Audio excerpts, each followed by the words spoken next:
I let the hot water fill the bath until eventually I made my way in. The temperature made my skin prickle as I finally submerged myself to my collarbone. My mind bounced from idea to idea.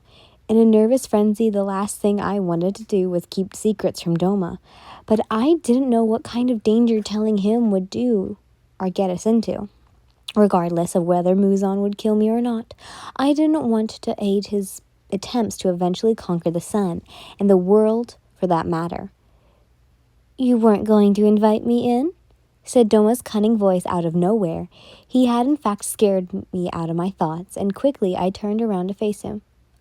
No. Please join me, dear.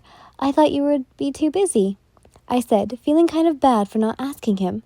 He slightly cocked an eyebrow in my direction as he began to undress. He neatly folded his clothes and made his way over to the tub, getting in and sitting directly in front of me. "Did something else happen while you were away?"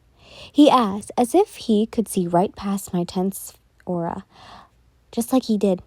I was about to hire myself too, but I couldn't tell him about the sun.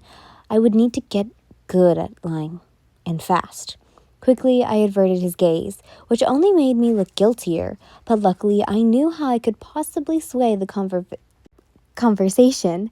He grabbed a hold of my hand and softly squeezed it, and gave me a reassuring, "You know you can trust me" look.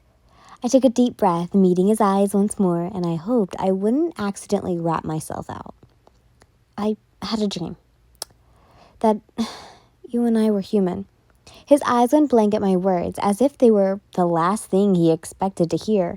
I guess I did throw him a curveball, but depending on how this conversation went, I could maybe tell him about Tamil.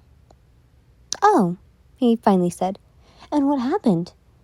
I squeezed his hand tighter, revealing the peaceful dream that once visibly played in my dream. The sun was bright, the gentle breeze, the warm grass, all things Doma and I could never do or experience together ever. Well, we had a picnic out in the sun by a pretty little pond. It felt like the world was all ours. No restrictions, no burning in the sunlight. I said, "Prosperity?" Probably trailing off as the dream continued to play in my head, but that kind of wasn't the matter. "But you and I have forever as demons," he stated after a while.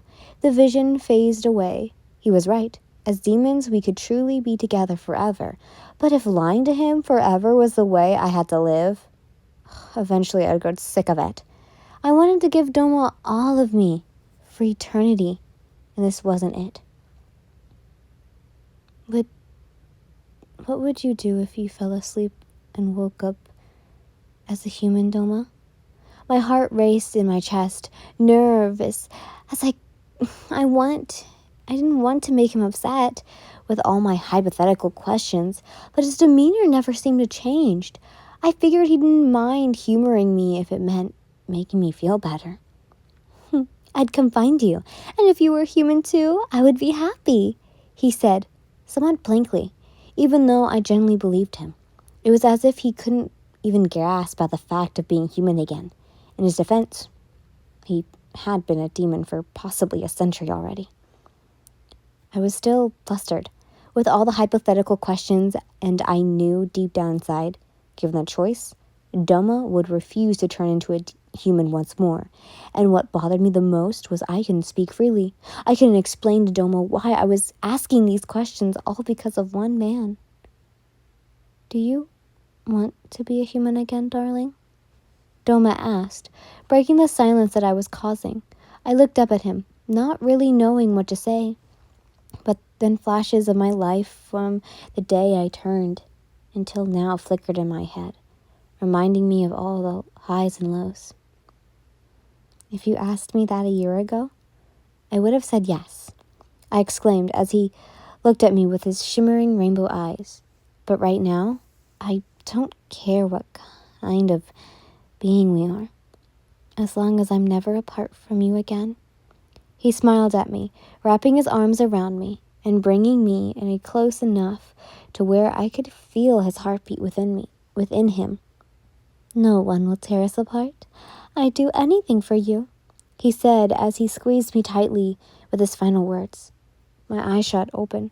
Normally, he'd squeeze me for longer, keeping his grip tight around me. But this time, he only did it as if he was trying to stress what he meant by anything. Was this the way of telling me without telling me? His way of tricking Muzan? Surely he would never expect for his heartless upper moon, too, to ever want to harm human again. But he was too blind to see the bond Douma and I had created. If it meant staying by my side, Douma would sacrifice his eternity for me, after all. But Douma, his desperate sigh worried me.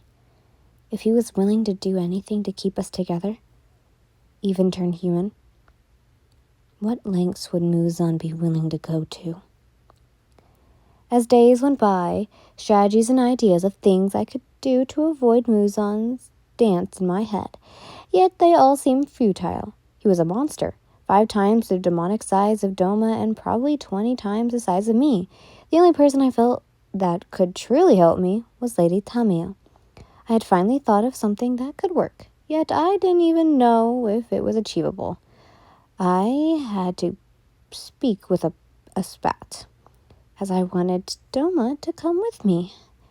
His reassuring words replayed in my mind. I'd do anything for you. I went looking for him, prepping my puppy dog eyes and pout so that I would hopefully get what I wanted. When I walked into the main worship hall, he was speaking to some new followers I had yet to meet. When his eyes finally met mine from across the room, he lit up and began to completely ignore the people kneeling before him. "Ah, my queen, how are you?" he said, stiffly walking over to me, leaving the worshippers where they were. They looked up to see what was happening and quickly bowed in respect towards me.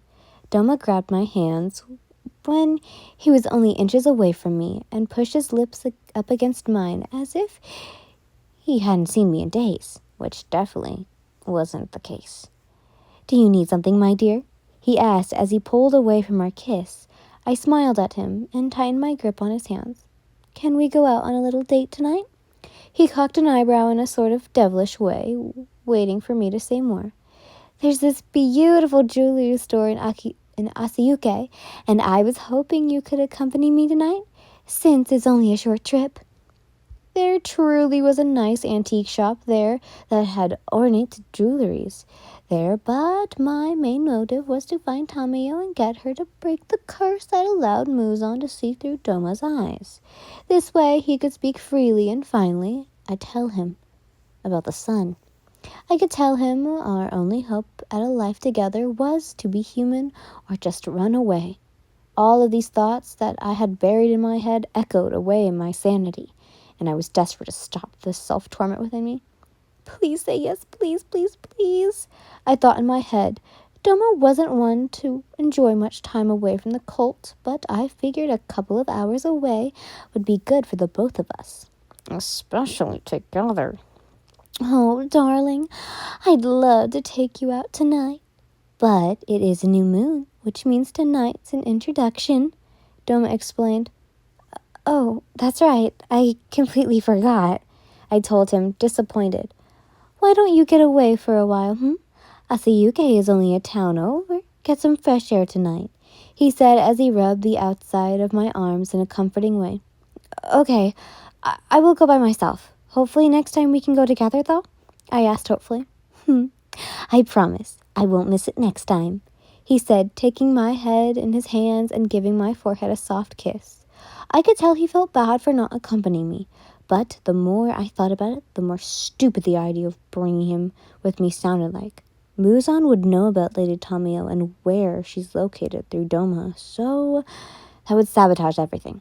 The best way to do was obviously to go by myself. But last time I wandered around Japan alone, I ran into some trouble. What were the odds of that happening again?